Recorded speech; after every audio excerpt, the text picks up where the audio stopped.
Boa noite, pessoal. Vamos lá. Deixa eu dar uma olhada aqui. Boa noite, pessoal. Já vi que tem bastante gente conectada aqui para a nossa vídeo de hoje com a CPA 20, a nossa continuação. Vamos ver aqui. Fazer os testes. Ok, tudo funcionando, tudo bonito. Para a gente começar a nossa aula. Boa noite, Júnior, Kátia, Diogo, Diane, Well, Maurício, Cristiane, Bruna e Abelardo. Boa noite, sejam bem-vindos a mais uma aula. Hoje a gente vai falar do módulo 2 e do módulo 3. Então, recapitulando alguns assuntos importantes da aula.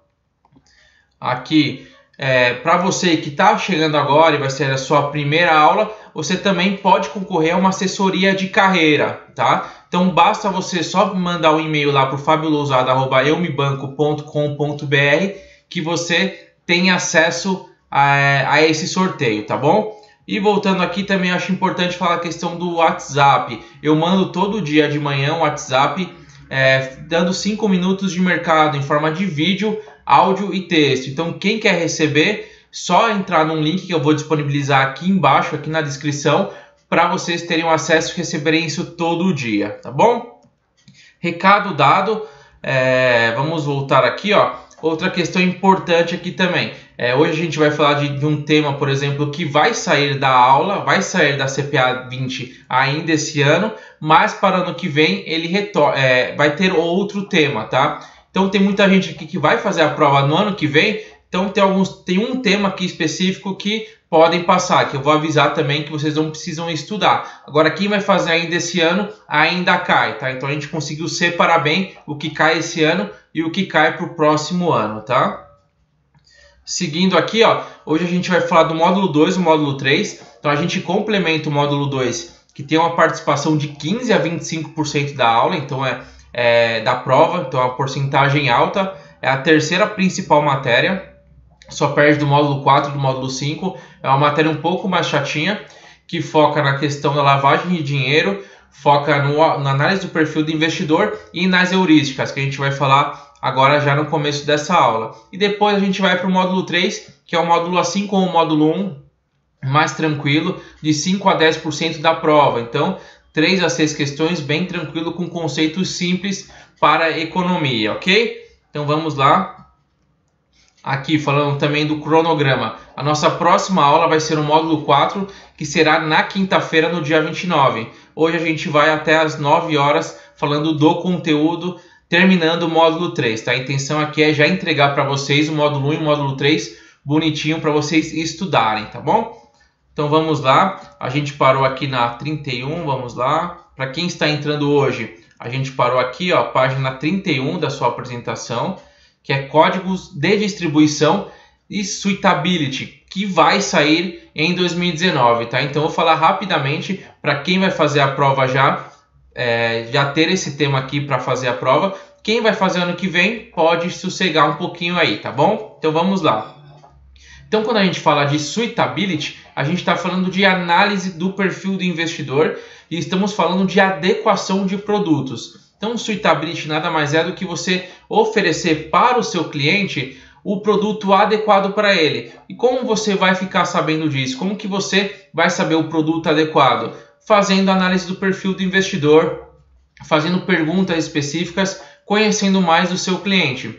Então, esse código de distribuição, suitability, está muito focado nisso, de mostrar o melhor produto para o seu cliente. Isso ajuda a manter elevados padrões éticos, a estimular o adequado funcionamento do mercado como um todo, mantém a transparência na relação com os investidores, promove a qualificação das instituições dos seus profissionais, compromete-se com a qualidade da atuação. Tá? Então, que são os temas básicos. Se cair na sua prova algo relacionado a isso, é um tema assim, mais tranquilo para você lembrar. Tá? Você não precisa estudar isso daqui, porque é algo simples de lembrar, tá? Então aqui ele tem exigências mínimas, esse código, para você que quer se certificar, que quer participar do mercado, tá? Então as exigências desse código, ele fala em habilitar a instituição, então a instituição tem que estar habilitada pela Anbima, prestar as informações adequadas, conhecer o seu cliente, como eu comentei, é muito importante, e verificação da adequação dos produtos à análise do perfil do investidor, tá?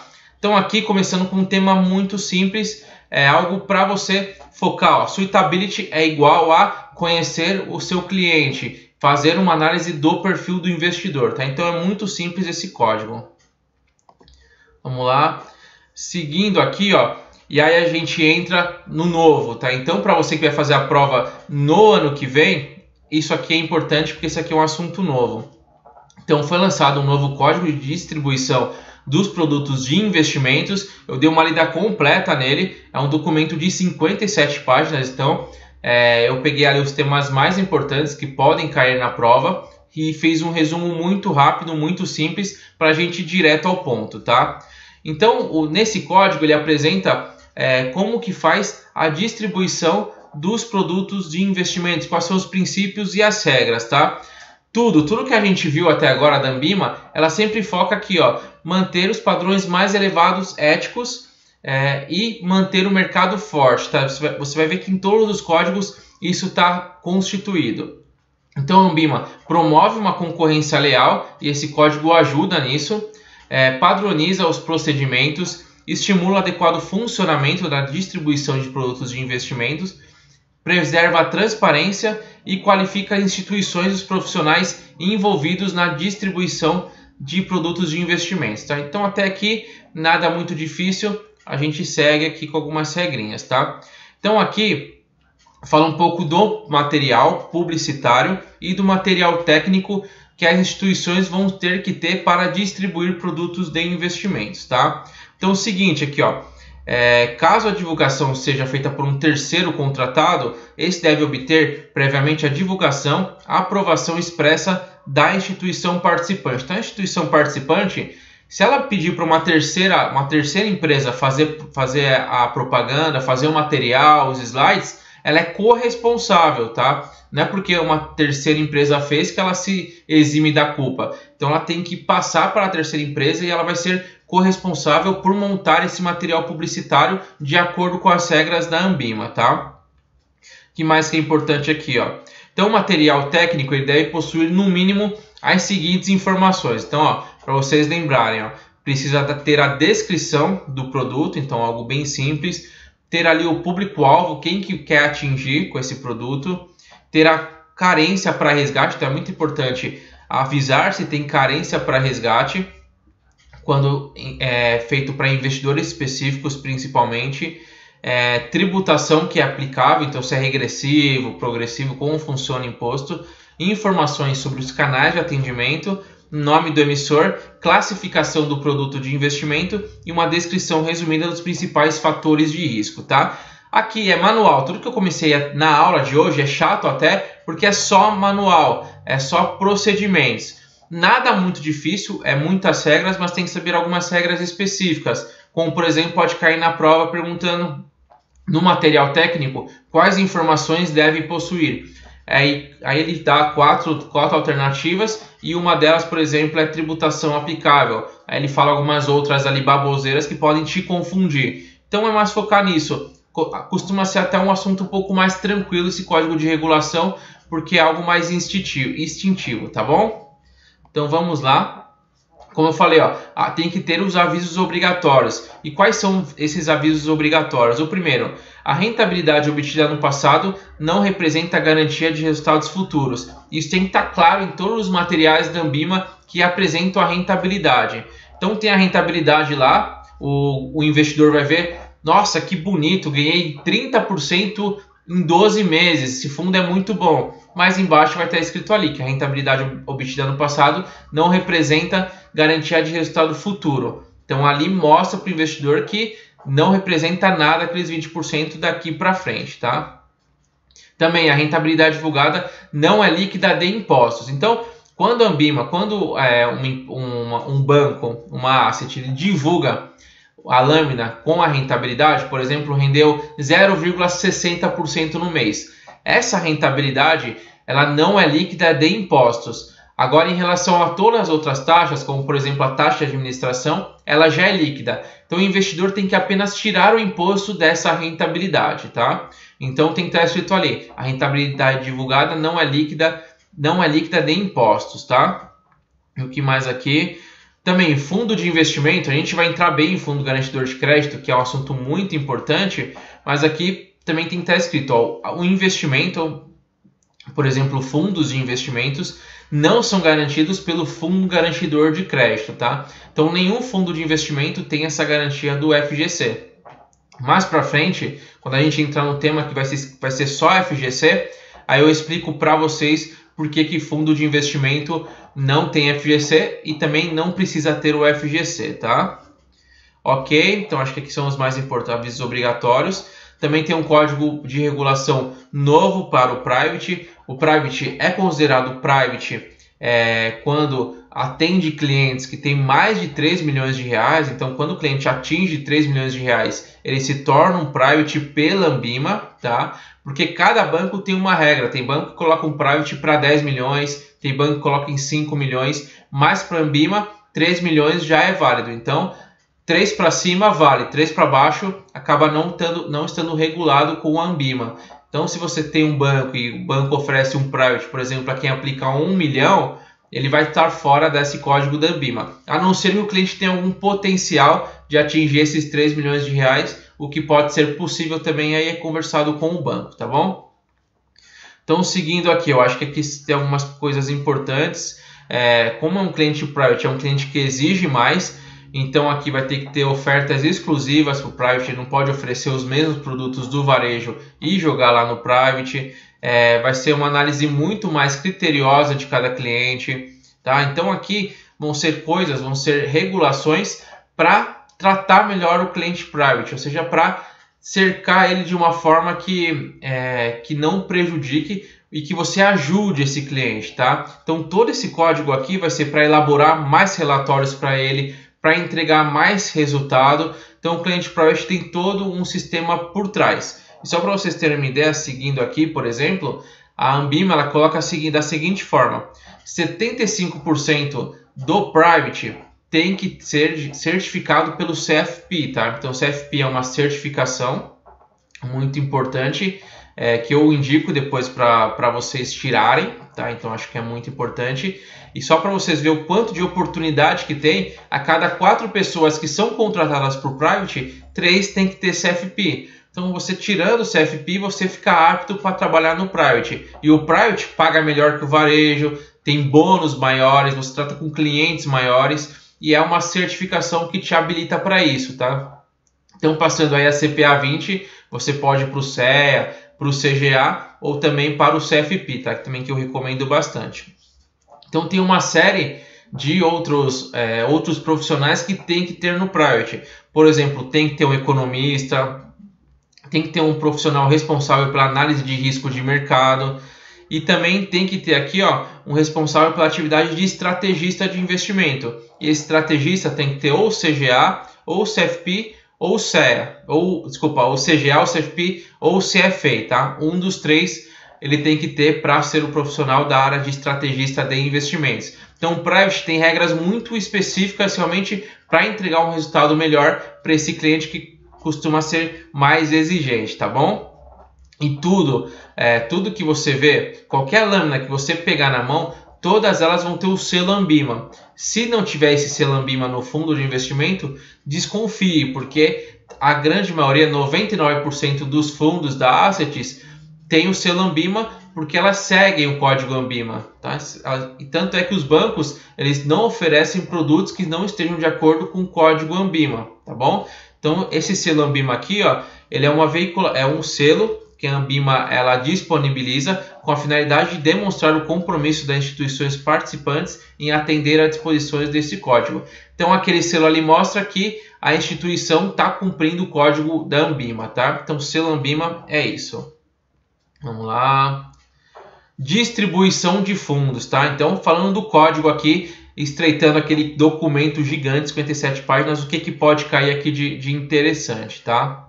Então as instituições participantes devem disponibilizar uma seção exclusiva no site, aí na internet, com as seguintes informações. Vai ter que ter a política de investimentos, tá? A política, a gente fala do objetivo do investimento, tá? Então, é a política de investimento, que é como o fundo pretende atingir, tá? Então, a política está ligada a como o fundo pretende atingir certa rentabilidade, então ela vai aplicar em ativos com mais risco, menos riscos, então isso vai estar na política de investimentos, tá? O segundo, a classificação de risco do fundo, se é baixo, médio ou alto, limites mínimos e máximos de investimentos e valores mínimos para permanecer no fundo, então se é R$1.000 para entrar, se é 1 milhão para entrar, tem que estar especificado isso, as condições da aplicação, então quanto tempo demora para resgatar, para aplicar, como cotiza, como cria, como você aplica lá e esse dinheiro vira cota, que é o que a gente chama de cotização, as taxas de administração, se tem taxa de performance, tá? Então são alguns avisos obrigatórios que tem que ter lá na internet para o cliente consultar sempre que ele quiser, tá? Então mais uma regra da Ambima para vocês olharem. Tudo aqui é muito instintivo, tá? Então o código, por mais que seja chato, é instintivo, tá? Tem algumas regras, alguns números específicos, mas em sua grande maioria você consegue matar com os instintos, tá? Então, seguindo aqui. Do Pedro, essa parte do Private só entre 2019, o código ele foi foi feito para iniciar em 2019, porém antes já tinha uma regulação forte para o Private, que já previa 75% dos profissionais com CFP, tá? Então eles continuaram com isso, tá bom, Pedro? Isso aí se manteve, mas é um novo código sim, tá? É um novo código que trouxe muita coisa que já estava no antigo, tá bom? Aí a gente sai do código, então aquele código gigante, foi o que eu falei, vamos no instintivo, faz algumas questões ali para você saber a diferença de um e do outro, mas vocês vão ver que não percam muito tempo nisso, tá? Tem que perder tempo em outros assuntos, como por exemplo o que eu comentei antes, lavagem de dinheiro, entender bem, porque cai muito mais o que é lavagem de dinheiro, como que é o processo, como que é a fase de lavagem de dinheiro, análise do perfil do investidor, que eu vou comentar agora rapidamente, e por fim as heurísticas. As heurísticas entraram forte na prova, elas não tinham antes, elas entraram muito forte na prova porque é o momento, tá? Eu vou entrar daqui a pouco, mas vocês vão ver que finanças comportamentais é o assunto do momento. Inclusive ano passado deu, como que é? Deu até o prêmio Nobel, prêmio Nobel para finanças comportamentais, tá bom? Então vamos lá, voltando aqui, análise do perfil do investidor, isso que é muito importante, tá? O que vocês têm que saber, o que é análise do perfil do investidor? O investidor ele vai até a agência falar com o gerente dele. Então ele vai lá no gerente dele e o gerente dele já pega e oferece o investimento para ele. Fala, ó, as ações da Petrobras estão subindo muito, compra aqui que é sucesso. Esse gerente está totalmente errado. Ele não conhece o perfil do seu cliente, ele não sabe se o cara é conservador, se o cara é arrojado, se o cara vai utilizar o dinheiro daqui a um mês, daqui a um ano. Então, para proteger o investidor, foi criada a análise do perfil do investidor, porque esse gerente ele pode oferecer, ele vai oferecer, porém quando ele for aplicar esse investimento, ele não vai conseguir, porque vai ter que assinar um termo que o cliente está em desacordo com o perfil do investidor, tá? Então, ou ele vai assinar um termo de desenquadramento, que ele é, por exemplo, conservador e o gerente está colocando como arrojado, ou ele vai assinar um termo que ele não quis fazer o perfil do investidor. Então, protege muito o cliente essa situação, tá? Então, o perfil do investidor foi feito para isso, para o gerente conhecer o que ele vai aplicar, então, para o consultor, para o assessor conhecer o perfil do cliente e entregar o melhor produto para ele, tá? Então, aqui o API, ele não é obrigatório para uma situação principalmente, que são os investidores qualificados. Então, investidor qualificado, se ele quiser, ele não faz o API, tá? Ele assina um termo, mas ele não precisa fazer o API. Pessoas jurídicas de direito público e cliente que tiver carteira administrada discricionariamente por um administrador de carteira de valores imobiliários autorizado pela CVM, tá? O que é discricionário? Uma gestão discricionária, até colocar aqui que é uma palavra que não está muito ligada no nosso cotidiano, discricionário, é o seguinte: se você confia, por exemplo, num administrador de carteira, um cara que manja muito de investimento, você entrega para ele esse dinheiro e ele faz uma gestão discricionária. Ou seja, ele toma todas as decisões por você. Então ele não vai te ligar e falar, ó, agora é a hora de vender suas ações. Ele mesmo, você deu carta aberta para ele fazer esse movimento, tá? Então uma gestão discricionária é uma que o gestor toma todas as decisões por você, tá? Então um cara que ele é conhecido, que ele trabalha com isso, que ele é um gestor que faz gestão discricionária porque ele conhece bastante do mercado. Então ele não precisa fazer um API, tá? Então essa é outra situação do API que não precisa, tá? Validade, 2 anos, 24 meses, tá? Então isso aqui cai na prova, sempre que é uma perguntinha ali, quanto tempo é válido um perfil? 24 meses, tá? Então aqui, ó, API, isso aqui é importante, 24 meses, tá? Isso aqui são coisas para você gravar para sua prova, tá? Então o cara, o consultor, não, o cliente ele vai assinar, vai fazer o perfil do investidor, vai preencher uma série de perguntas, não tem um padrão, tem banco que faz 5 perguntas, tem banco que faz 30 perguntas nesse perfil, então vai de banco para banco, e quando ele preencher tudo, vai gerar um perfil para ele, vai falar que ele é conservador, que ele é moderado, que ele é arrojado, que ele é agressivo, por exemplo, então vai ter uma série que também não é padronizado, tá? Tem banco também que coloca 3 tipos de perfis, tem banco que coloca 7 tipos de perfis. Então não tem um padrão, não tem uma regra que a Ambima fala para fazer, tá? Vamos ter que cumprir a análise do perfil do investidor e é esse modelo pronto aqui. Não existe nenhum modelo pronto de perfil, tá bom? E aqui, o que é importante? Para definir o objetivo do investimento, deve considerar no mínimo. Então, para você saber qual que é o objetivo do investimento do seu cliente, você tem que saber o período que ele vai aplicar. Se é para 1 ano, se é para 6 meses, se é para 5 anos, isso aqui é muito importante. Saber dos riscos, então você tem que saber aqui a aversão a risco do seu investidor, para saber se ele aceita correr risco ou se ele não aceita correr nenhum tipo de oscilação, tá? Então é muito importante também. E por fim, finalidade, tá? A finalidade do investimento, porque muitas vezes o cara quer fazer para comprar um sítio, para fazer uma viagem, para pagar um curso. Então cada ativo tem uma finalidade. Então você sabendo para quanto tempo ele quer aplicar, qual é a aversão ao risco dele e qual a finalidade, você consegue montar uma estratégia legal para ele e saber qual que é o objetivo dele, tá? E aí você tem que saber também qual que é a situação financeira dele, tá? Por quê? Porque ele tem a capacidade e a vontade, tá? Então vamos fazer aqui, ó, vamos separar aqui, ó. Nós temos a capacidade e temos a vontade, tá? Então o cara tem uma capacidade muito grande de tomar risco. O que é um cara que tem uma capacidade muito grande? É o cara, por exemplo, o cara novo, o cara jovem, porque se ele perder agora, se ele arriscar e perder tudo, ele tem a vida inteira para recuperar, então ele costuma ter uma capacidade maior para tomar risco. O cara que tem dinheiro, né? Então um cara rico, ele vai tomar mais risco porque ele tem 50 milhões, ele perde 1 milhão, para ele não faz tanta diferença. Então ele tem uma capacidade maior de tomar risco, ele pode, tá? Então um jovem rico, ou que tem herança a receber, enfim, pessoas que têm a capacidade de tomar risco, tá? Então vou colocar aqui jovem rico, que acho que são os principais padrões, tá? E tem a outra parte que é a vontade. A vontade, a gente está falando do psicológico.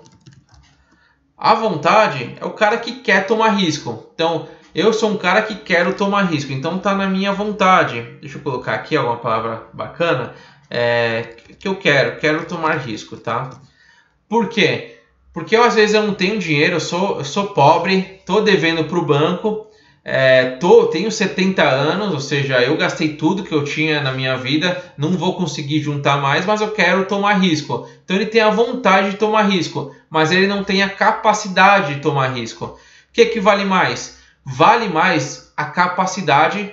Se o cliente, por exemplo, nesse caso que eu falei, o cara tem 70 anos, ele quer correr risco, vai valer a capacidade dele. Então você, como consultor, vai orientá-lo a não fazer esse tipo de aplicação, tá? Porque vale mais, nesse caso, a capacidade do cliente em tomar risco, tá? É muito perigoso esse cliente utilizar a vontade dele e ficar tomando risco.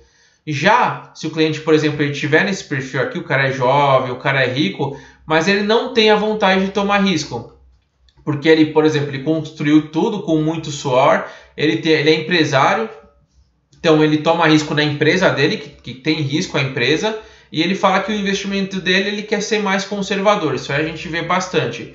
Então esse cara ele tem a capacidade de tomar risco, mas não tem a vontade. E aí a gente vai respeitar a capacidade dele e a vontade nesse caso, tá? Então se ele não quer tomar risco, você vai oferecer produtos mais conservadores para esse cliente, tá?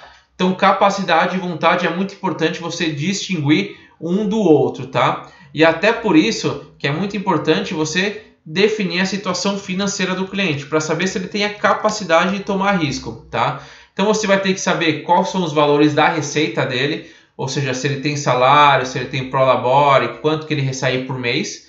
Você tem que saber o valor que ele tem de patrimônio, se é muito, se é pouco, e quais são as necessidades de rendas futuras. Então tem gente que às vezes hoje está numa situação muito boa, mas tem um valor a pagar lá na frente daqui 5 anos que é muito alto, ele tem que se programar para isso. Então são alguns fatores que também pesam para definir a situação financeira do cliente, e a situação financeira está ligada à capacidade de tomar riscos, ok? Então, a análise do perfil do investidor, o que vocês precisam lembrar? Que o API não é obrigatório para qualificados, pessoa jurídica de direito público e quem faz gestão discricionária. Validade, 24 meses. Perfis, de conservadores até mais arrojado. E saber a diferença entre capacidade e vontade, ok? Então, passando aqui, acho que o perfil andamos bem.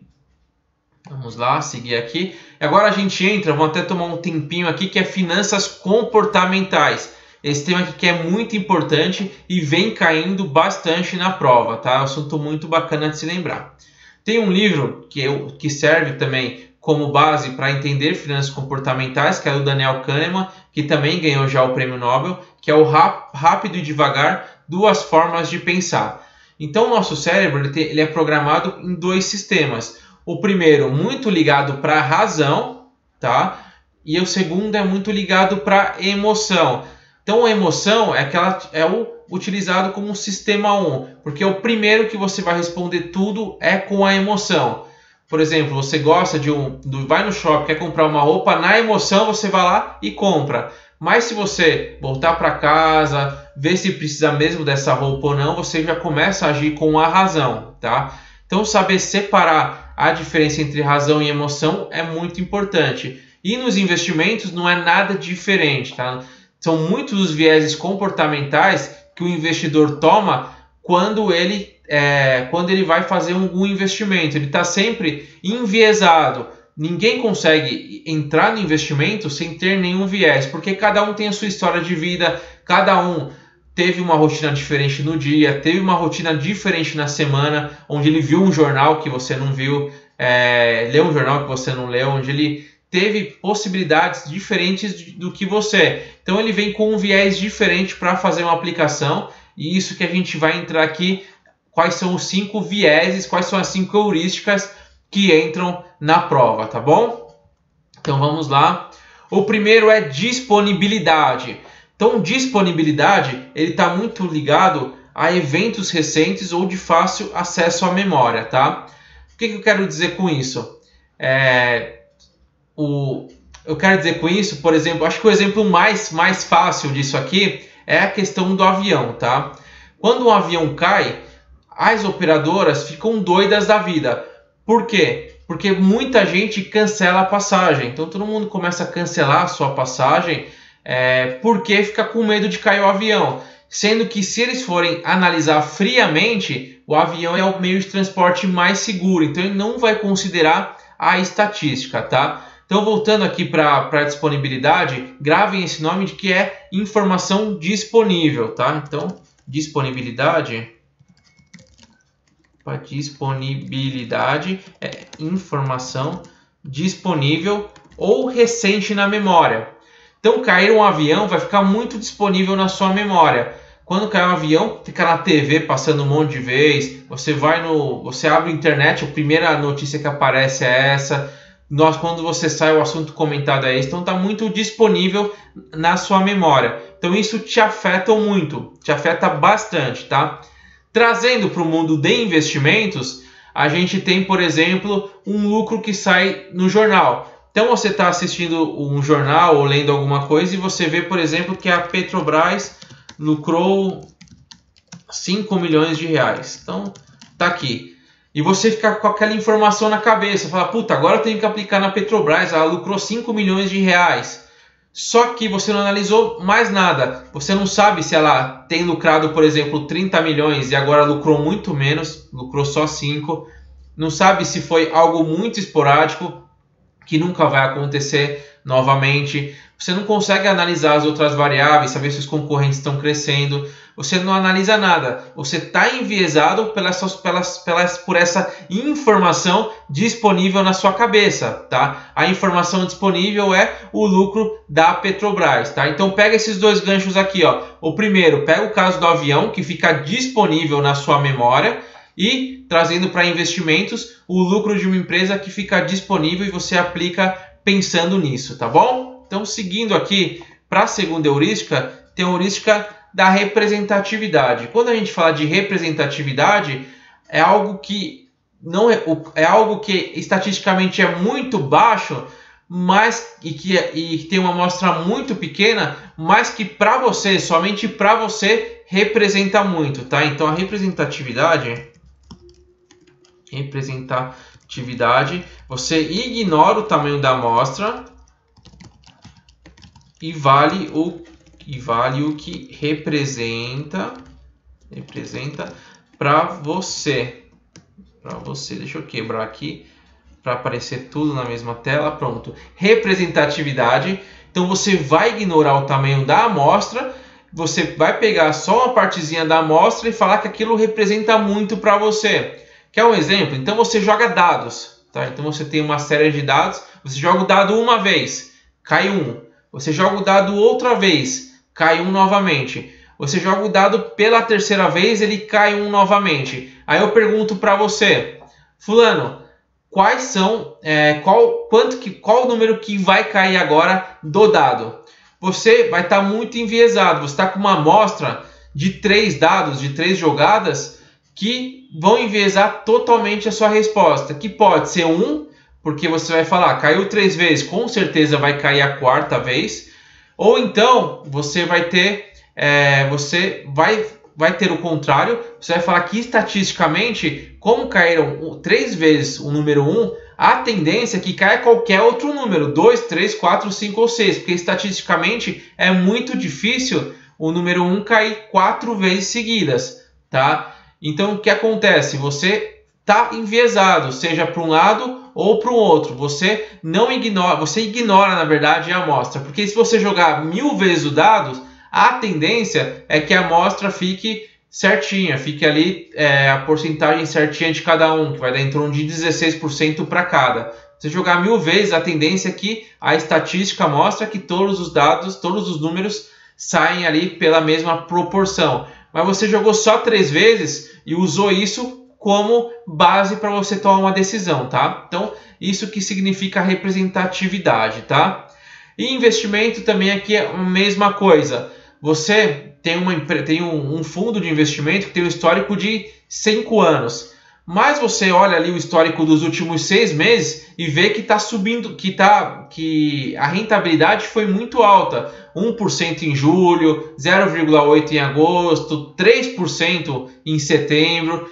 E aí o que você faz? Esses 6 meses te representam. Você não vai olhar para os últimos 5 anos. Você vai pegar apenas essa amostrinha de 6 meses e tomar isso como realidade. Então, é um dado pequeno de uma amostra que representa muito para você, tá bom? Então, representatividade está muito ligado a representar o tamanho da amostra. Lembra do dado para você tomar uma decisão, tá? Então, lembra do fator do dado e também da rentabilidade passada de um fundo, tá bom? Então, esses dois aqui, inclusive, são os que mais caem, tá? Disponibilidade e representatividade, porque às vezes confundem, ok? Seguindo, a gente cai na ancoragem. Esse aqui também ela é muito importante, tá? porque isso aqui acontece muito no nosso dia a dia. A gente ancora, tá? O que é ancorar? A gente trava aquilo lá, a gente vê como verdade absoluta, tá? O exemplo, aí tem vários exemplos clássicos. O marketing ele usa muito de ancoragem, mas muito mesmo. Por quê? Porque você não tem, quando você vai comprar um produto, você não tem referência. Por exemplo, sai um produto novo no mercado, você nunca viu nada parecido com aquilo. Você nunca vai achar qual o preço real do produto, tá? Então, nesse caso, o vendedor ele vai te ajudar, a empresa que está vendendo te ajuda. O que ela faz? Ela ancora o preço, então ela vai falar, o preço dessa nova máquina fotográfica aqui que faz tudo é R$5.000, tá? Ancorou, ou seja, você já tem um viés agora, você já olha os R$5.000. Daí ele coloca ali embaixo, mas hoje nós vamos vender por R$3.000.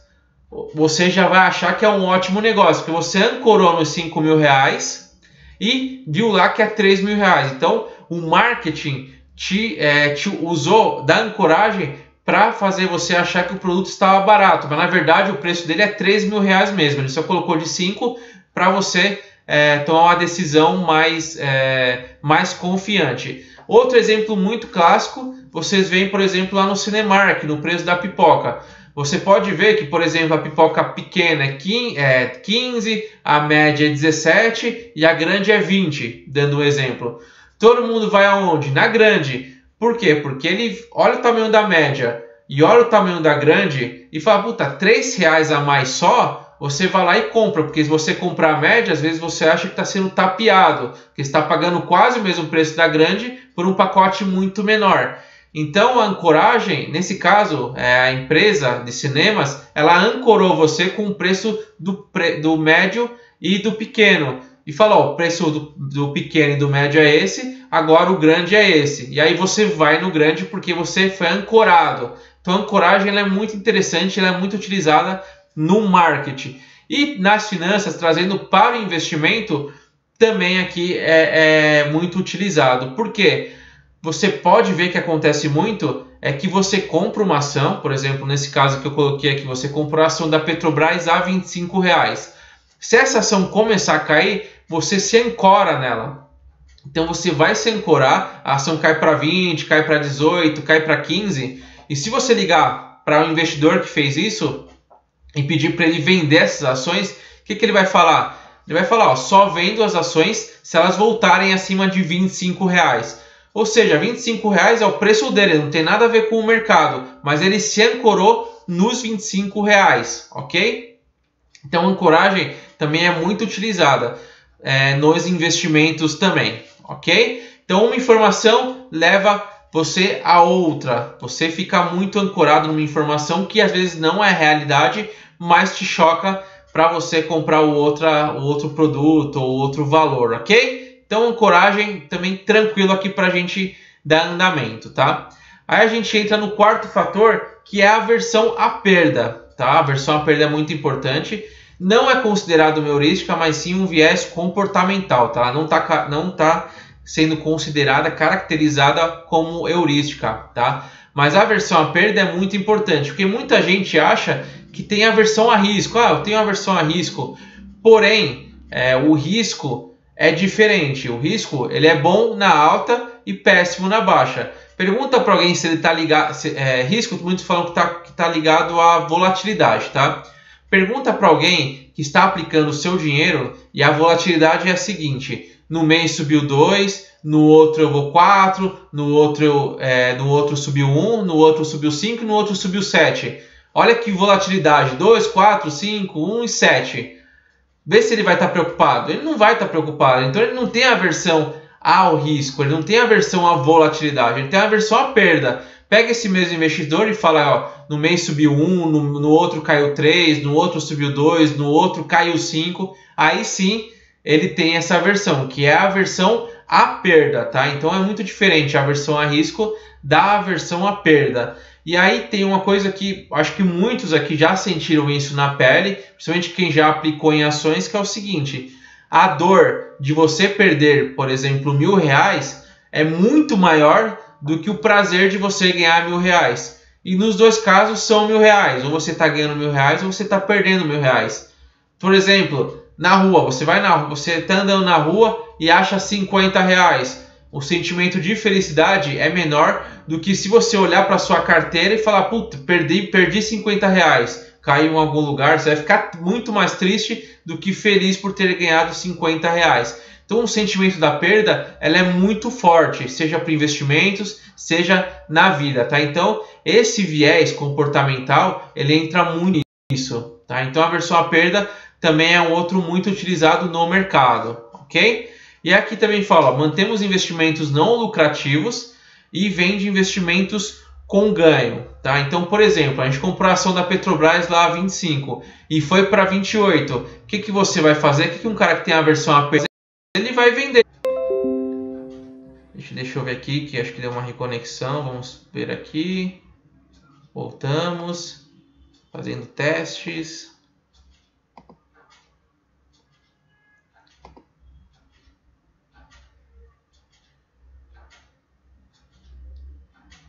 Ok, voltamos aqui. Voltamos. Ok aí.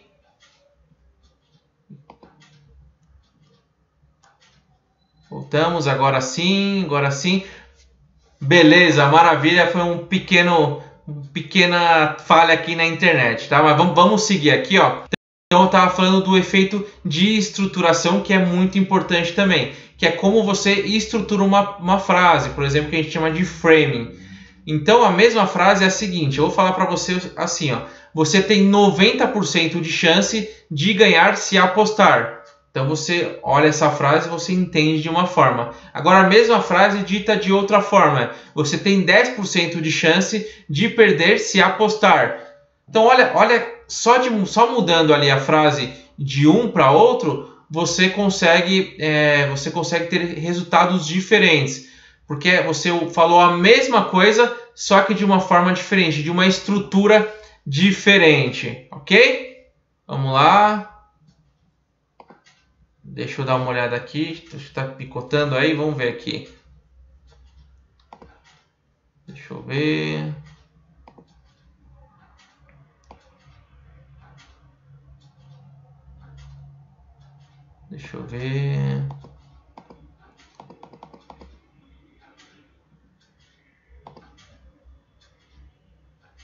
Tá ok, pessoal? Tá picotando, tá ok? Como que tá? Fazendo os testes.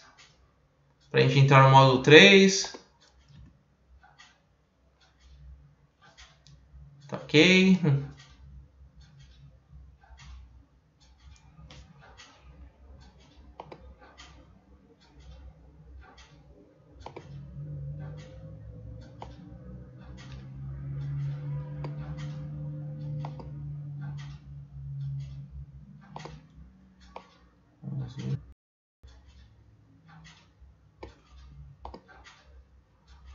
Ok, pessoal, vamos lá. Acho que tá dando algumas falhas aí. Está ok, transmissão.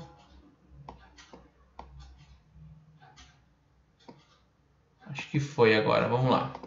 Vamos seguir aqui no módulo 3. Opa. Beleza, vamos seguir aqui no módulo 3, que é o módulo de princípios básicos de economia e finanças. Aí a gente está falando de 3 a 6 questões, então volta a ter um tema um pouco menos relevante na prova, que estamos falando de 5 a 10%, ok? Então aqui pedindo para voltar no slide anterior, falando rapidamente, aqui foi o último tópico do módulo 2, tá? A gente falou muito do efeito de estruturação, que é você falar a mesma coisa, porém fazendo perguntas diferentes, você estruturando de forma diferente, ok? Então aqui é bem tranquilo. Vamos lá, vamos seguir aqui, indo para o módulo 3, que é princípios básicos de economia e finanças, que aí a gente está falando de 5% a 10%, um número de 3 a 6 questões, tá? É um módulo que a gente vai usar bastante na nossa vida, porque são temas do nosso cotidiano, ok? Então vamos lá, vamos seguir aqui. O primeiro que a gente entra, que é muito importante, é o PIB, tá? Que é o Produto Interno Bruto. Isso aqui você vê muito porque ele é o que condiz com o crescimento de um país. Você sabe se um país está crescendo por conta desse PIB, tá? Por quê? Porque o PIB ele vai medir, ele é a soma de todos os bens e serviços produzidos num país durante certo período do tempo. Então é o que é produzido no país e não, por exemplo, vamos falar do PIB do Brasil, não é o que os brasileiros fizeram, mas sim o que foi feito no Brasil. Se um japonês fez aqui no Brasil, produziu no Brasil, conta para o PIB do Brasil. Agora, se um brasileiro fez algo, foi para os Estados Unidos e produziu bens, ele conta para o PIB dos Estados Unidos e não daqui, tá? Vamos ver aqui a pergunta do Leandro. De qual forma, por exemplo, cai na prova esse efeito de estruturação? Ele vai na verdade, perguntar o que é um efeito de estruturação e dar algumas alternativas do que pode ser um efeito de estruturação, tá? E aí vai ter uma opção lá que é fazer a mesma pergunta de uma forma diferente. Não vai ter um case muito específico disso, mas sim perguntar o que significa isso. Ok, Leandro? Então, seguindo aqui, falando do PIB, eu acho que é muito... Isso aqui cai na prova também, o PIB, perguntando o que é o tal do PIB. E aqui tem algumas coisas importantes. Primeiro, que ele só considera bens e serviços finais, tá? Bens e serviços finais. Pelo seguinte, você vai pegar... vamos falar um pouco do pão. O trigo que é utilizado para o pão, você não considera para fazer o pão, para vender o pão. Vou dar um exemplo aqui, ó. Tem um preço do trigo que é 50 centavos. E o pão ele é vendido na padaria por 80 centavos. O que agrega no PIB? 50 centavos, 80 centavos ou 1,30? Nesse caso aqui, entra só os 80 centavos do pão, tá? Por quê? Porque quando o padeiro ele fez o pão, ele já pegou o trigo e incluiu no preço do pão. Então não agregou 1,30 na economia, agregou 80 centavos. O padeiro ele pegou o trigo a 50 centavos, transformou num pão, cobrou mais 30 centavos e colocou 80 centavos na economia. Então por isso que só considera bens e serviços finais, ok? Então é importante esse conceito aqui. O próximo é o que significa o PIB, tá? Então, é muito importante você saber a equação do PIB, tá? Então, aqui a equação do PIB é muito importante. Você tem que decorar isso, tá? Isso aqui cai na prova, já vi cair bastante, até a CEA cai essa questão. E é muito importante você decorar o que é cada um, tá? Então, nós temos aqui o PIB, ele é o C mais o I mais o G, mais exportações, que é o X, menos importações, tá? E eu gosto de fazer um método para lembrar, que aí, ó, a Moniglé até comentou aí, que é a questão do cigarro do X-Men, tá? Então, o que vai acontecer? Vocês vão pegar na sua mente e imaginar o Wolverine, então imagina o Wolverine lá com garras, então Wolverine com garras para você lembrar. E esse Wolverine ele tá fumando um cigarro. Então olha que cena bizarra. O Wolverine fumando um cigarrinho. O que é isso? O que significa essa cena? Significa que é o cigarro do X-Men. Então o cigarro do X-Men agora vocês não esquecem mais. Que é o C mais I mais G de cigarro de quem? Do X-Men. Ok? Então isso aqui é para vocês decorarem, tá? Isso aqui é importante para decorar e não esquecer. Mas também tão importante quanto é entender o que significa cada um. Então a gente vai entrar rapidamente explicando o que funciona cada um. O C mais o I mais o G. O C está ligado a consumo. Quem consome? Quem consome são as famílias, tá? Então, consumo das famílias. Depois temos o I de investimentos. E quem que investe no país? Quem que deveria investir no país? São as empresas, que as empresas contratam, geram opa, deixa eu colocar aqui, investimento, empresa, que a empresa gera emprego, tá? Então, C de consumo das famílias, I de investimento da empresa, e quem que gasta? Quem que gasta o seu dinheiro? É o governo, tá? Então, aqui a gente está falando dos gastos, e quem gasta é o governo, tá? Então, o PIB ele funciona da seguinte forma, é C de consumo, mais I de investimentos, mais G de gastos. Mais o que? Mais exportações, menos importações, tá? Fábio, o que é exportação? Exportação é tudo que entra de dinheiro para o Brasil, porque a gente está vendendo produto para fora. Então a gente produz algo aqui, produz por exemplo, um carro e vende lá no Japão. Então a gente está exportando os nossos carros para lá. Então a gente manda o carro e vem dinheiro para o Brasil. Então a gente exportou. Então é bom, exportação é sempre bom porque entra dinheiro no país. Importações já é diferente. Por exemplo, a gente teve casos da China, onde a gente importou muito produto. Então o que a gente faz? A gente traz um produto chinês, a gente compra o produto da China para o Brasil e a gente manda o dinheiro para eles. Então nesse caso a gente está importando e mandando o dinheiro para lá.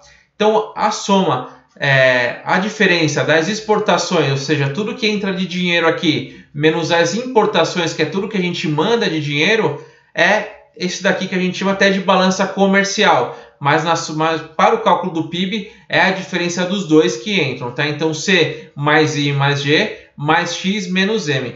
Pode estar também na sua prova como exportações líquidas, tá? Exportações líquidas, aí seria como, você veria como ele EL. EL de exportações líquidas. Então exportações líquidas nada mais é do que exportações menos importações, ok? Então a questão do PIB aqui tranquilo, para vocês nunca mais esquecerem, tá? Não esquecerem do cigarro do X-Men, tá?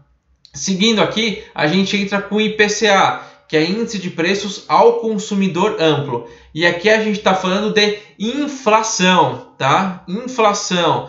Quem é mais antigo sofreu muito com a inflação aqui no país. O que é a inflação? A inflação é aumento no nível geral de preços, ok? Por exemplo, você vai no mercado hoje e compra 10 produtos, esses 10 produtos custam R$100. Daqui a um ano você vai no mesmo mercado, compra os mesmos 100 produtos e você vai pagar R$103. Então você comprou a mesma coisa, só que você pagou R$3 mais caro. Esse R$3 é o que a gente chama de inflação, ou seja, ficou mais caro o preço em 3%, ok? Então o IPCA ele é o índice oficial do Brasil, de inflação do Brasil, tá? Então o Brasil ele vai ficar muito preocupado com a inflação.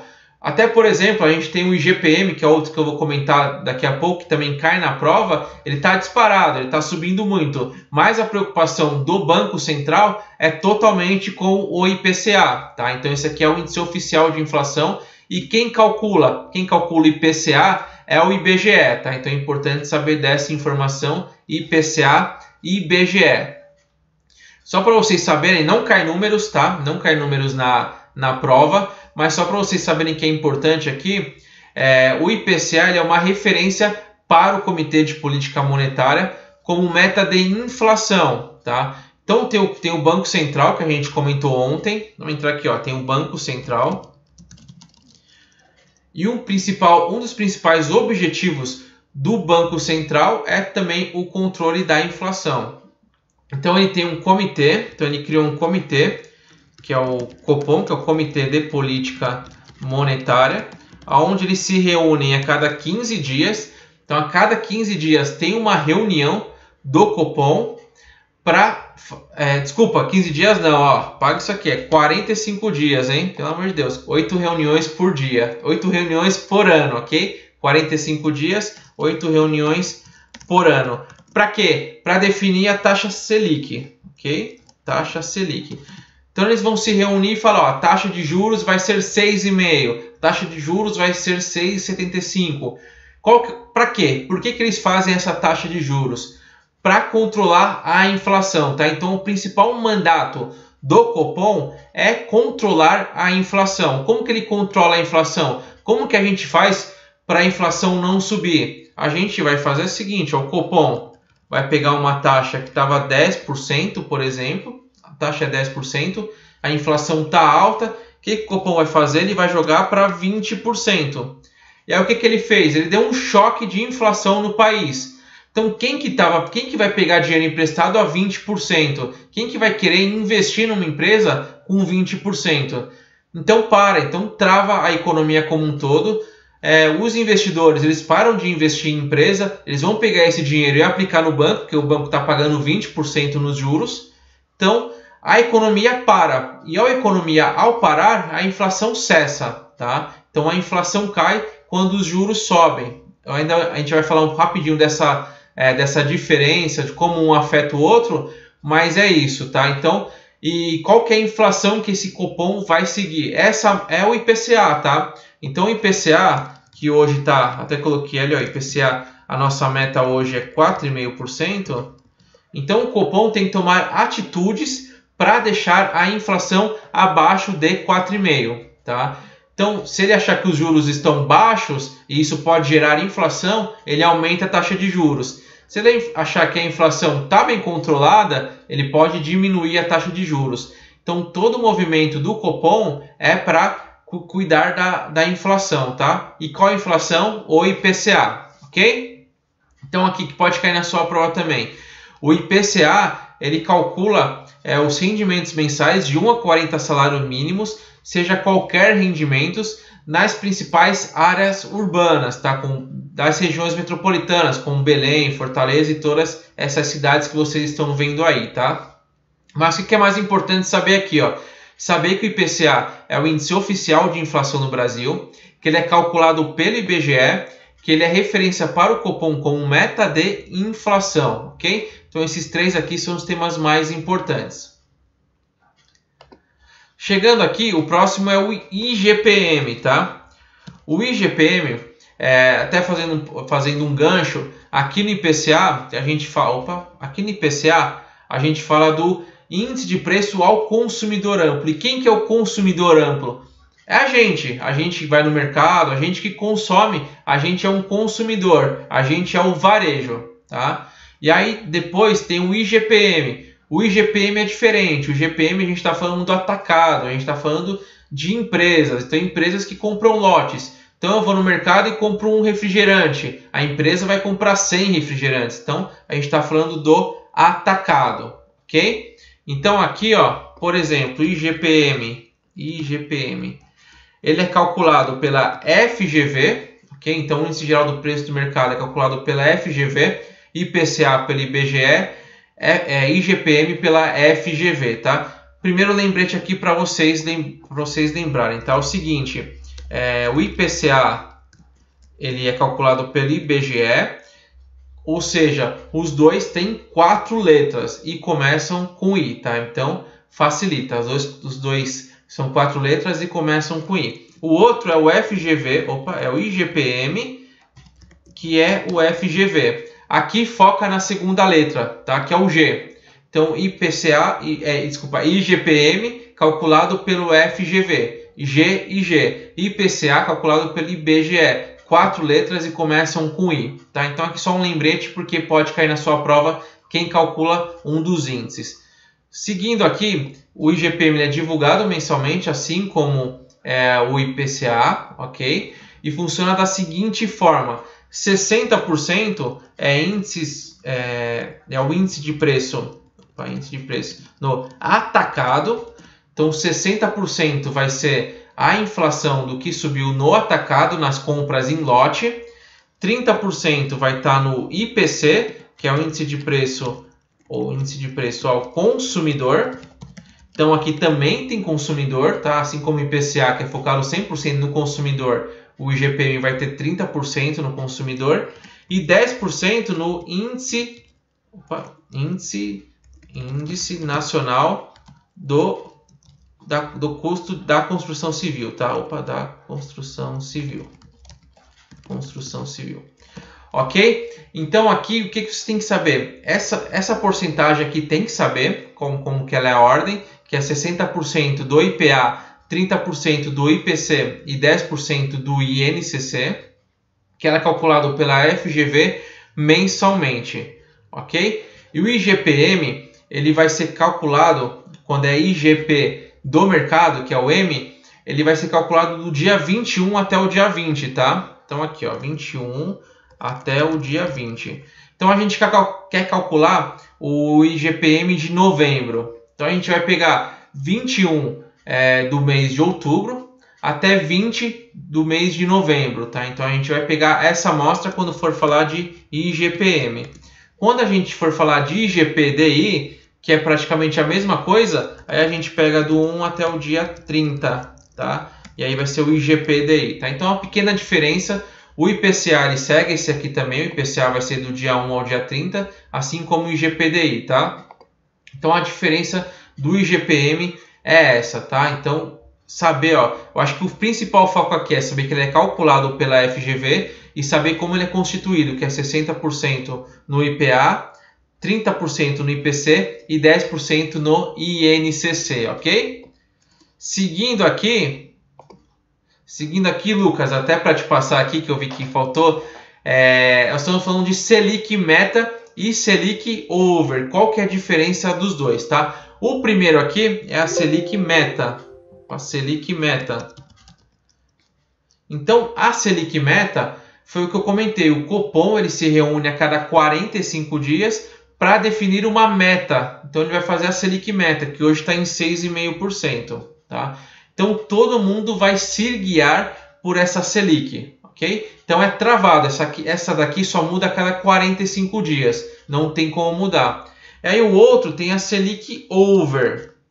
Selic Over muda todos os dias. Todos os dias, no final do dia, a gente fala durante a noite, ele vai ter uma taxa diferente, que a gente vai chamar de Selic Over. Selic Over é a média das negociações dos títulos públicos federais. Tá? Então, média das negociações dos títulos públicos federais. TPF, títulos públicos federais. Então, o Selic Meta está ligado ao Copom, é uma meta de taxa. Já o Selic Over vai ser uma média dos títulos públicos federais e muda diariamente, ok? Então, tranquilo aqui. Ó, o Rodrigo dando aí uma dica aí do IGPM. Vamos ver, falar aqui, ó, IGPM, é o IPA, o IPC, o INCC, decorar a CCC. Boa. A CCC segue a do Rodrigo, que é IPA, IPC e INCC, ok? Vendo aqui rapidamente, Lidiane vai fazer a prova amanhã, muita boa sorte, Lidiane, vai dar tudo certo. Eu vi aqui, quem mais? Rodrigo, Jefferson, pô, bacana aqui, galera. Vamos seguir aqui, vamos seguir com o tema que não pode parar. Hoje eu tenho que entregar para vocês até o módulo 3, hein? Então, vamos correr aqui, ó. O próximo tema é o CDI, tá? O famoso CDI. Quando você aplica, por exemplo, num CDB, você vai falar, puta, eu quero ganhar 100% do CDI. Esse aqui é muito famoso. O que é o CDI? Ele é um certificado de depósito interfinanceiro, ok? Então, são títulos emitidos por instituições financeiras que vão lastrear a operação do mercado interbancário. Muito difícil, né? Vamos resumir isso aqui, vamos traduzir isso daqui. É o seguinte, quando um banco ele precisa pegar dinheiro com outro banco, ele utiliza esse CDI. Então, é uma taxa entre os bancos. Tanto é que para você pegar uma taxa de um banco, vai ser maior do que a taxa CDI. Porque você tem você é menos confiável, não, menos confiável não, confiável é muito forte. Mas você tem menos poder de compra, menos patrimônios do que um banco. Então, quando um banco empresta para outro, eles consideram uma taxa que é o CDI, que serve como padrão para todas, ok? Então, CDI, empréstimo de um banco para outro. Então, aqui, ó, o custo do dinheiro negociados pelos bancos. Por isso que todo mundo quer o CDI. Porque, ó, se um banco empresta para um banco com essa taxa, eu também quero essa taxa, eu também quero essa porcentagem do CDI, tá bom? Então, o CDI é muito simples, ele parece difícil porque por conta da descrição, que é o certificado de depósito interbancário, mas na verdade é um empréstimo entre os bancos, ok? Então, saber aqui qual que é a diferença do CDI, a gente pode até chamar de CDI Over, para o Selic Over. Selic Over, como eu falei, média das transações dos títulos públicos federais. Opa, TPF, títulos públicos federais. Já o CDI Over vai ser a média das transações dos títulos privados, tá bom? Então aqui é a diferença diferença básica do CDI over para o Selic over. Quando a gente fala de CDI, pensem que é privado. Quando a gente falar de Selic, a gente está falando de público, falando do governo, ok? Então, diferença aí do CDI para o Selic. Seguindo aqui, a gente vai para a taxa referencial, tá? Essa taxa referencial, hoje ela é 0%.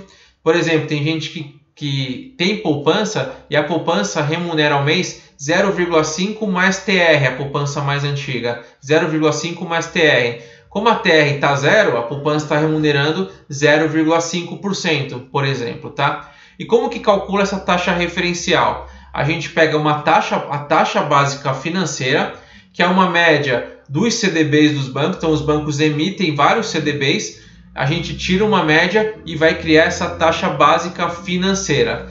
Achamos a taxa básica financeira, a gente aplica um redutor, tá? Esse redutor aqui, nenhum lugar vai pedir para você calcular. Até se você fizer qualquer prova, não pede, porque é um número que cada dia muda. É um número incalculável, tá? Acho que nem eles sabem calcular isso daqui. Eles só falam que é um redutor, tá? Então você pega o TBF, tira um redutor e vai ficar da seguinte forma: ATR igual a 100, 1 mais TBF dividido por R, tá? Não precisa decorar isso aqui não cai na prova de jeito nenhum. O que você tem que saber é que a taxa referencial ela é ligada pela TBF, e a TBF é a média dos CDBs dos bancos, tá? Então a média dos CDBs dos bancos criam a TBF e da TBF tira um redutor e aí tem a TR, tá? Isso aqui que vocês têm que saber para a prova, tá? E também tem que saber quem que utiliza a TR. Hoje, só 3 títulos utilizam a TR. Um é a poupança. Então a poupança você ganha 0,5 mais TR. O outro é o FGTS, que paga muito pouco, ele paga 3% ao ano mais TR, que é muito pouco. E os títulos da dívida agrária, são os 3 títulos que vão utilizar a TR. E quem calcula o TR é o Banco Central, tá bom? O Banco Central calcula e divulga a TR, que hoje é 0%, ok? Então, taxa referencial, lembra da TBF, e a TBF é calculada na média dos CDBs dos bancos, aplica um redutor e aí você vai ter a taxa referencial, ok? Isso tem que saber, esquece a fórmula.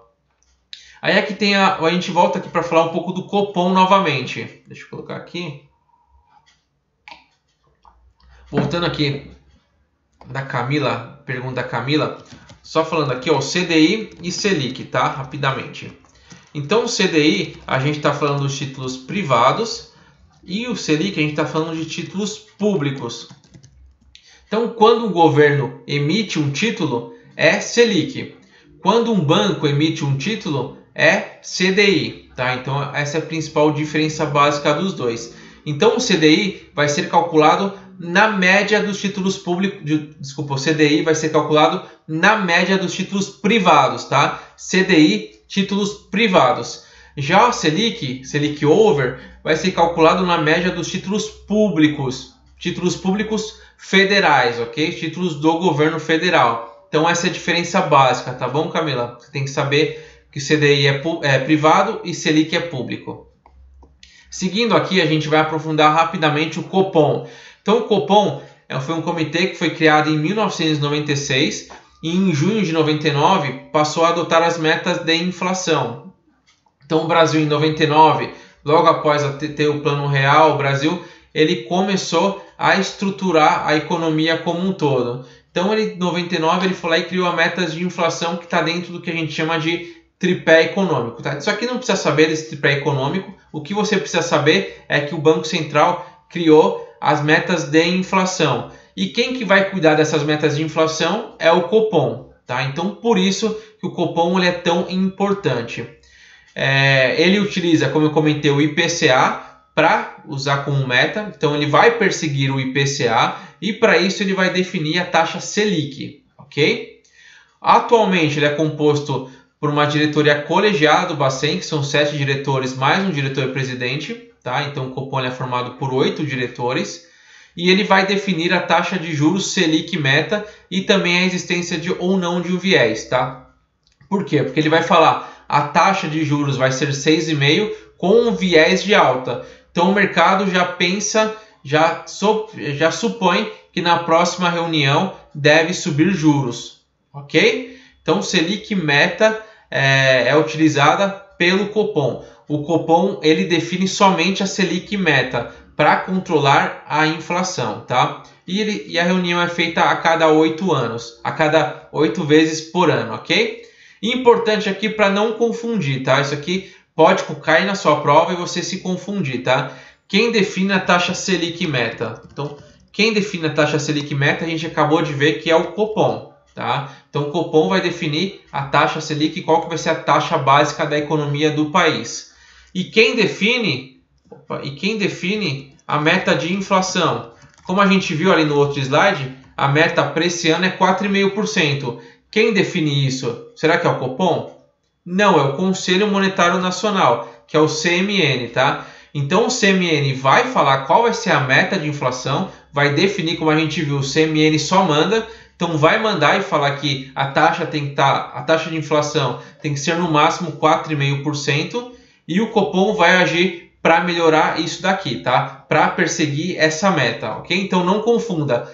Copom define a taxa Selic meta e o Conselho Monetário Nacional define a meta de inflação, ok? Então Copom também tranquilo aqui para a gente dar andamento. Seguindo aqui, a gente entra nos instrumentos de política monetária. Isso aqui é muito importante, isso aqui é raciocínio e a prova gosta de fazer esse tipo de questão porque vai cobrar de você um entendimento muito grande da matéria, de você saber como que o Banco Central pode agir para controlar a política monetária, tá? Falando primeiro, o que é política monetária? Política monetária são políticas para reduzir o valor da moeda, para controlar o valor da moeda, para controlar a quantidade de moeda na economia, ok? Então, se ele quer que a economia ande, ele aumenta a moeda, então aumenta a quantidade de moeda. Se ele quer que a economia freie, que não cresça tanto, ele reduz a quantidade de moeda. E como que ele vai fazer isso? Por esses instrumentos que eu vou comentar agora. O primeiro deles é o depósito compulsório. Então aqui depósito compulsório. Tá aqui depósito compulsório. Que depósito compulsório é o seguinte: toda vez que você deposita um dinheiro no banco, ou por exemplo aplica num CDB, o banco ele tem que pegar uma porcentagem desse valor, tá? Por exemplo, 31% do CDB, que é do CDB, e vai depositar no Banco Central. Então tem que ficar travado no Banco Central. Então, compulsoriamente, o banco tem que fazer um depósito no Banco Central de 31% de todos os CDBs aplicados. Como que ele faz para controlar a economia? Ele vai fazer o seguinte: se o Banco Central ele quer que a economia cresça, ele vai diminuir. Então ele vai diminuir, por exemplo, para 20% essa porcentagem, porque aí os bancos têm mais dinheiro para emprestar. Então ao invés de ter 69%, vai para 80%. Então eles têm 80% que eles podem emprestar. Olha que bacana, tá? Então pode emprestar muito mais dinheiro. E se ele quiser controlar o poder de compra da moeda, se ele quiser controlar a economia, ele põe 50%, por exemplo. Ou seja, os bancos vão ter apenas 50% para emprestar. Ou seja, vai travar a economia porque os bancos vão emprestar muito menos, tá? Então, o depósito compulsório é uma porcentagem que o banco deposita no Banco Central. Agora a gente entra no segundo, que é o redesconto, tá? O redesconto. O redesconto ele funciona da seguinte forma, tá? No final do dia, o banco X, ele emprestou 100 reais, vamos supor, 100 reais, e investiu 80 reais. Ou seja, no final do dia ele ficou com menos 20 reais de saldo. Ou seja, ele não conseguiu fechar o final do dia com caixa zerado. O que ele faz, o banco X? Ele vai no banco Y. Então vai no banco Y e pede emprestado. Porque no banco Y foi investido 80 reais, foi investido 100 reais e ele emprestou 80. Nesse caso, vou fazer um caso aqui que vai fazer melhor. Ele emprestou 100 reais, tá? Então o banco Y não tem dinheiro tá? Então tá zerado. Por quê? Porque se o banco X pegasse dinheiro do banco Y, o que seria cobrado? Ele ia pedir o CDI, lembra lá? Porque o CDI é o custo do dinheiro para os bancos, então o banco vai cobrar do outro o CDI. Só que o banco Y não tem dinheiro sobrando. O que o banco X tem que fazer? O banco X tem que ir até o Banco Central, tá? Então ele vai até o Banco Central e pede um empréstimo. Então o Banco Central vai emprestar os R$20 para ele e o banco X fecha no 0 a 0. O que é essa operação?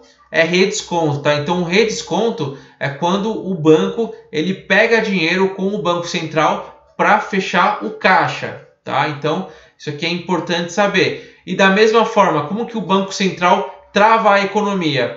Se o Banco Central fizer da seguinte forma, ele vai cobrar uma taxa de 15% para o banco pegar dinheiro com ele no final do dia. É uma taxa muito alta. Então o banco X ele vai tomar mais cuidado, ele vai emprestar menos para não ficar no final do dia devendo e ter que pegar dinheiro no Banco Central. Então ele trava a economia. Agora vamos supor que o Banco Central coloque aqui 5%. Então reduza drasticamente, coloque apenas 5%.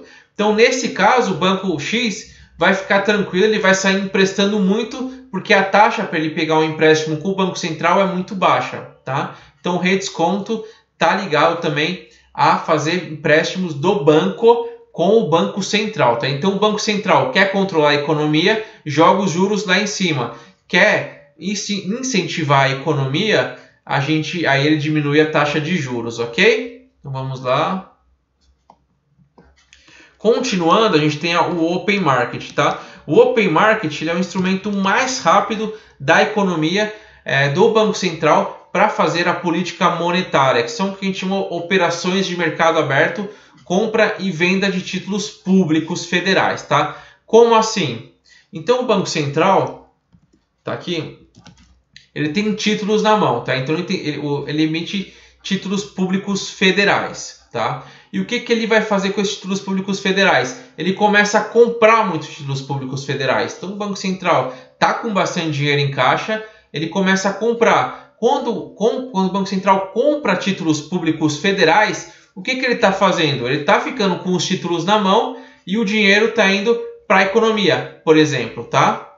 E o contrário também. Se, por exemplo, ele vende títulos públicos federais, nesse caso é a situação contrária, porque se ele vender os títulos públicos federais, ele segura o dinheiro na mão, porque ele está vendendo, então ele está segurando os títulos públicos federais na mão, e o dinheiro fica travado na economia, tá? Vamos entender melhor, porque acho que até para mim ficou confuso aqui, tá? Vou clarear mais isso daqui, porque ficou bem confuso, tá? Porque aqui eu faço um resumo melhor para vocês entenderem isso. Primeiro, como eu comentei, depósito compulsório é o mais simples. Se você pensa numa política monetária expansiva ou expansionista, você diminui a taxa do compulsório e aí você incentiva a economia, tá? Então vamos lá. Depósito compulsório. Depósito compulsório. Então o banco, vamos supor, você é um investidor, você vai aplicar 100 mil no CDB, o banco ele tem que pegar 31% desse valor e depositar no Banco Central, tá?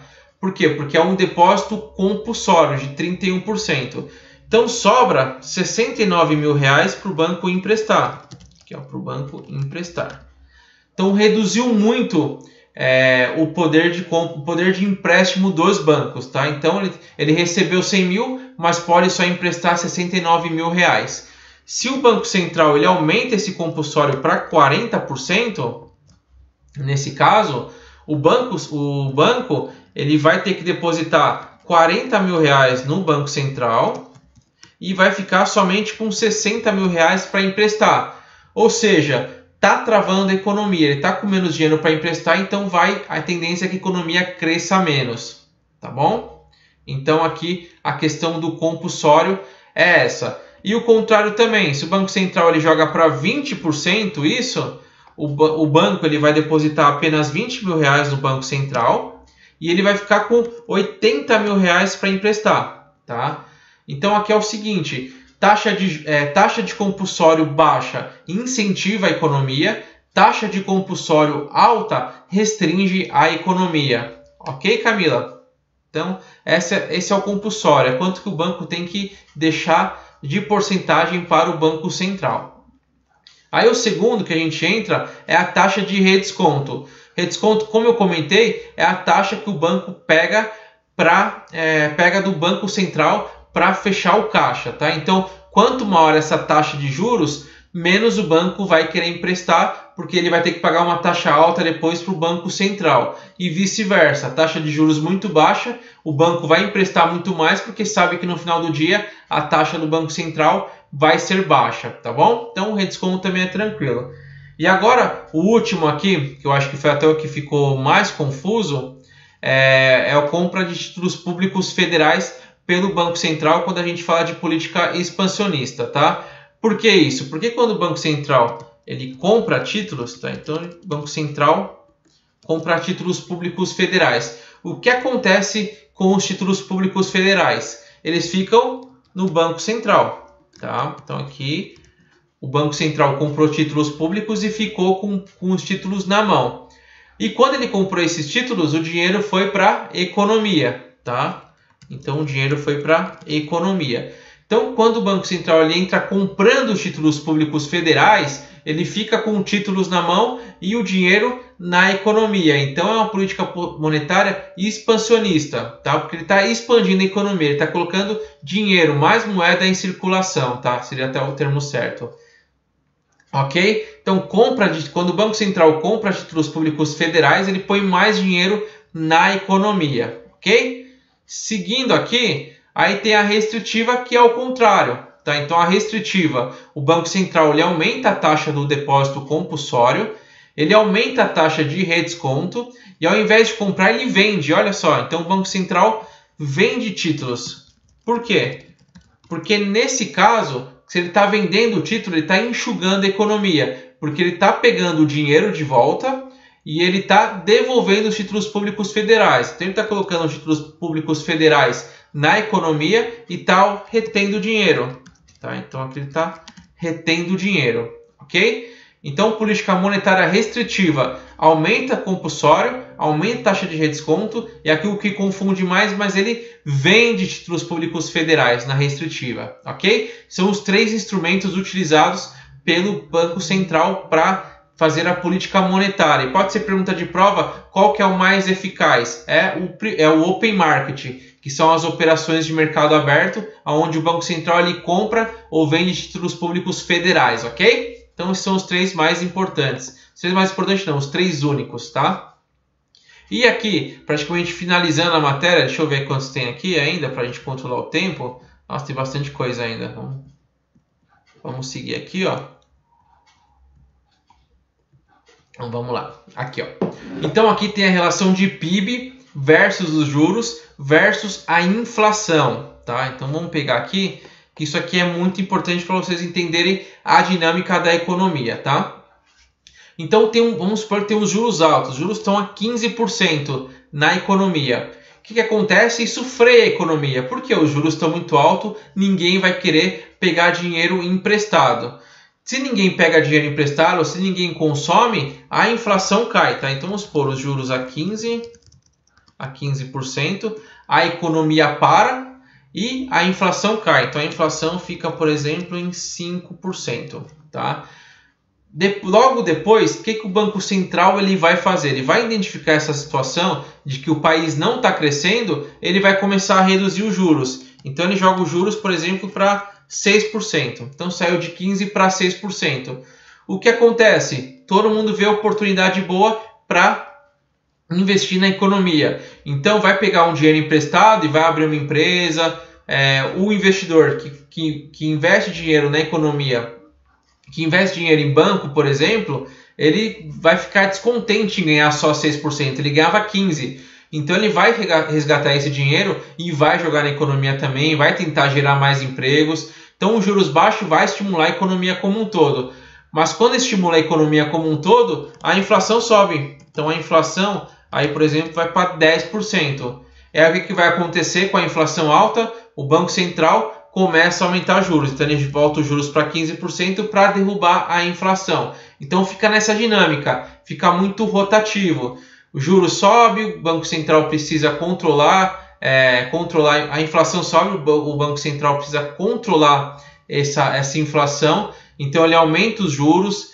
Então é uma dinâmica, assim, é um reloginho que vai acontecendo, que vai girando, tá? Os juros é em função da inflação, a inflação é em função dos juros e assim vai, tá bom? Então é muito importante saber essa dinâmica de juros versus inflação e também o PIB, tá? Porque com os juros baixos a tendência é que o PIB seja maior, porque é um maior incentivo na economia, ok? Então vamos seguindo aqui, falando de política fiscal, tá? Política fiscal também é um outro tipo de economia. Falamos de monetária, que a gente estava falando de dinheiro, e agora a gente entra na política fiscal.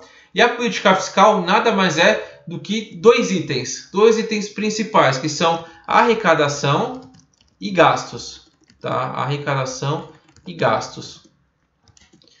Por quê? Porque arrecadação e os gastos. Porque é tudo que o governo arrecada versus o que ele gasta, tá? A política fiscal não sai disso, não tem como um governo sair dessa estrutura de arrecadar versus gastar. Então, quando o governo ele arrecada mais do que gasta, então ele arrecada 100 milhões e gasta 80 milhões, ele tem o que a gente chama de superávit fiscal, porque ele está tendo sobras. Já se ele gasta mais do que arrecada, que é o que está acontecendo hoje com o Brasil, ele tem um déficit fiscal, porque ele está gastando, por exemplo, 100 e está arrecadando só 80, tá? E como que o governo pode influenciar na política fiscal, seja para ser uma política fiscal expansionista ou uma política fiscal contracionista? A política fiscal expansionista vai ser o seguinte, ele vai aumentar os gastos, tá? Então, se o governo ele começar a aumentar os gastos, ele vai começar a construir porto, vai construir mais metrô, vai construir hidrovias, enfim, vai estimular a economia como um todo, ele vai gastar mais. Mas a tendência é que a economia cresça, que o PIB cresça, porque ele está incentivando, está gerando empregos, mas está gastando mais, tá? Então, gastar é uma política fiscal expansionista. Ou então, ele pode diminuir o imposto. Então, ele diminui impostos. Por quê? Porque se ele diminuir impostos, ele deixa mais dinheiro na mão dos investidores e na mão das empresas, ok? Então, temos uma empresa que ela tem um imposto ela fatura 1 milhão e tem um imposto de 10%, ela tem 900 mil para investir. Só que se o governo diminuir esse imposto para 5%, seriam aí mais 50 milhões, por exemplo, para ela investir, ok? Então, se o governo diminui o imposto, há um incentivo maior na economia. Então, é uma política fiscal expansionista, ok? Então, política fiscal expansionista é aumento nos gastos e diminuição dos impostos, ok? Então, essa aqui é a política fiscal expansionista.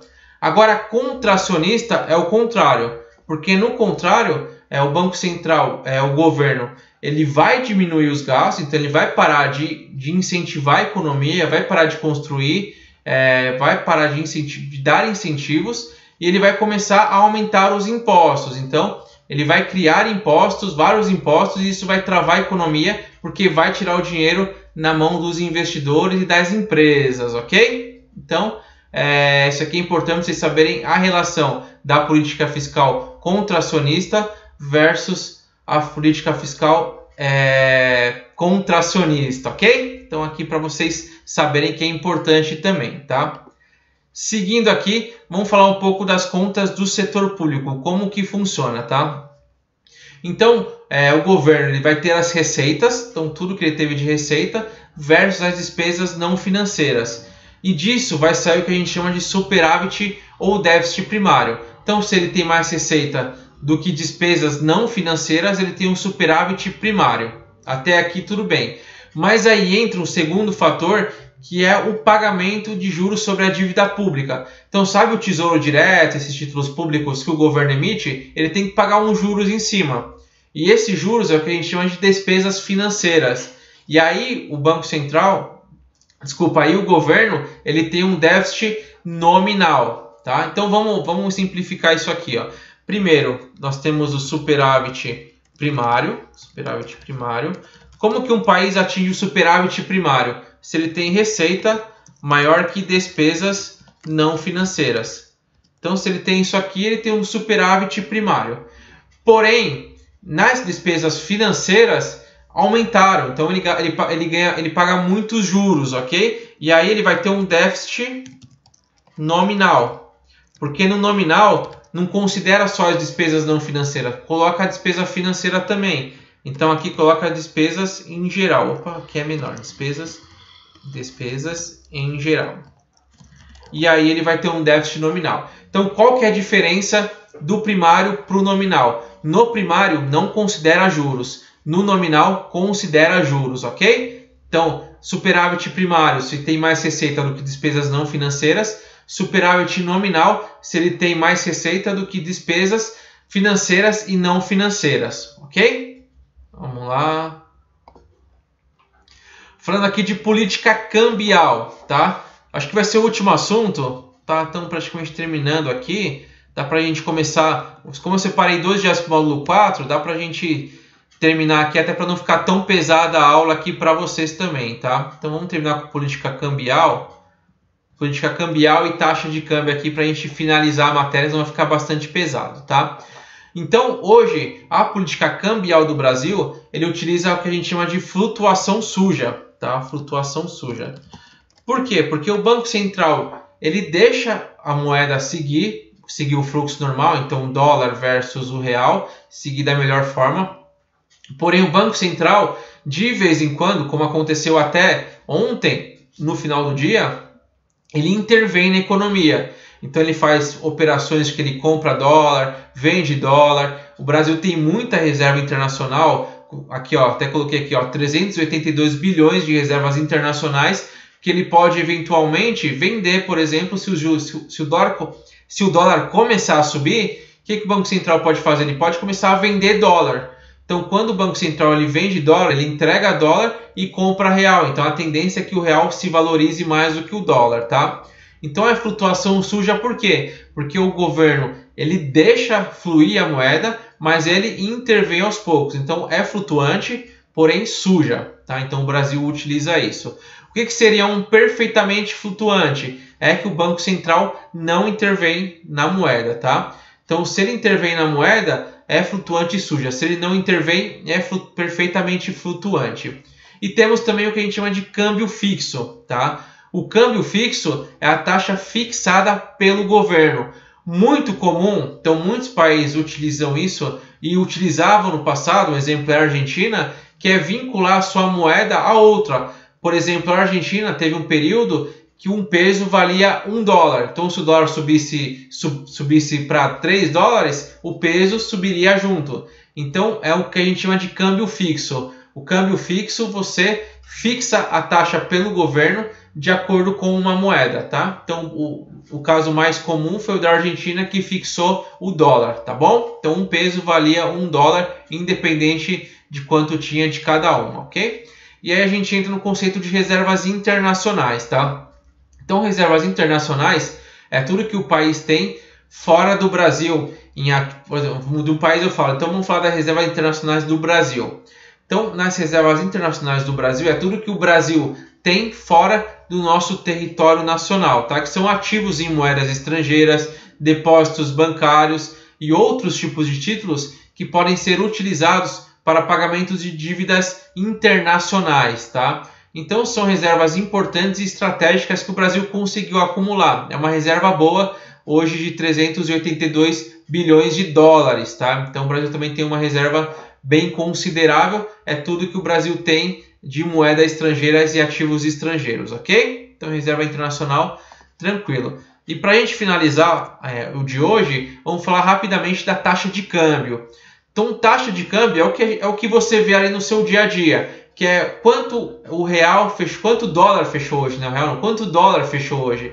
Ah, o dólar fechou 3,80. O que significa que o dólar fechou 3,80? Quer dizer que você vai pagar R$3,80, 3,80, para comprar $1, tá?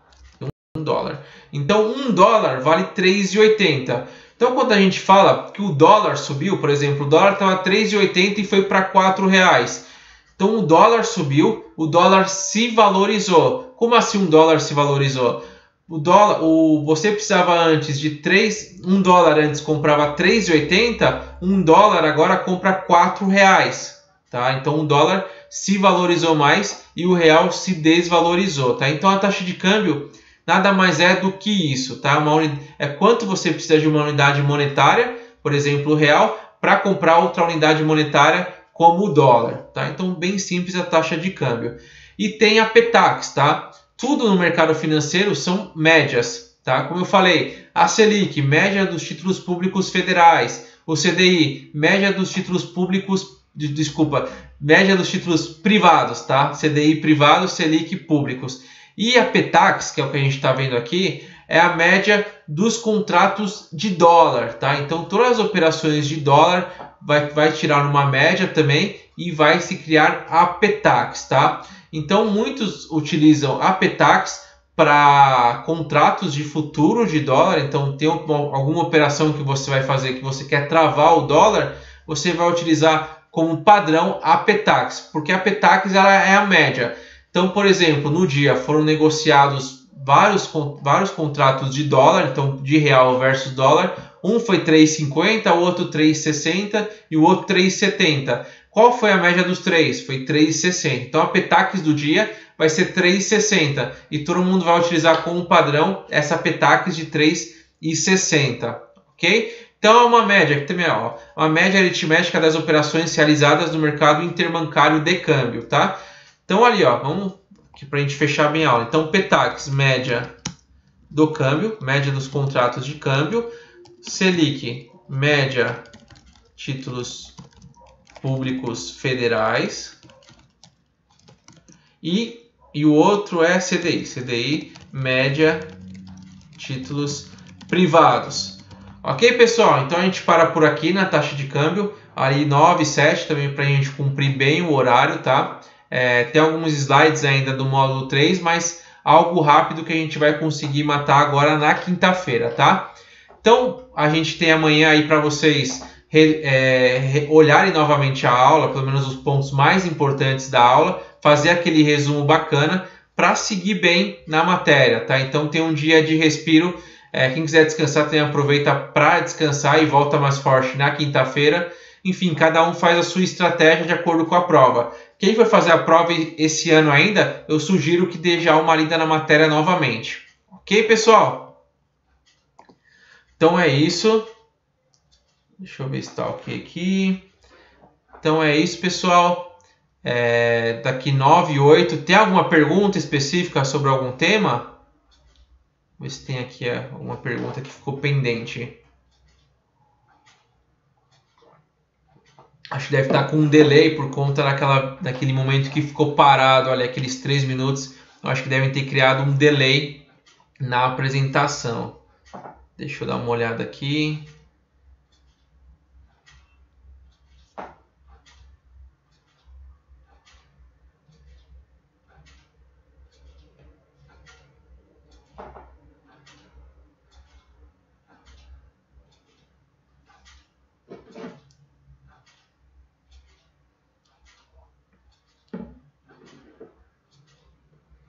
Vamos ver se tem alguma pergunta.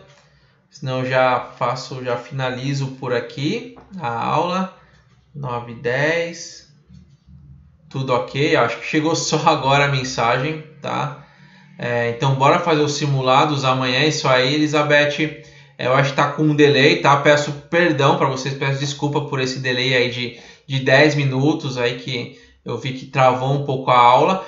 Mas fica a matéria aí e qualquer dúvida eu estou à disposição, tá bom, pessoal? Contem comigo aqui e vejo vocês na quinta-feira, tá bom? Muito obrigado. Se tiver alguma pergunta, eu vou ver com um delay depois, eu deixo para responder na próxima aula, se for o caso, tá bom? Obrigado, viu, pessoal? Tchau, tchau.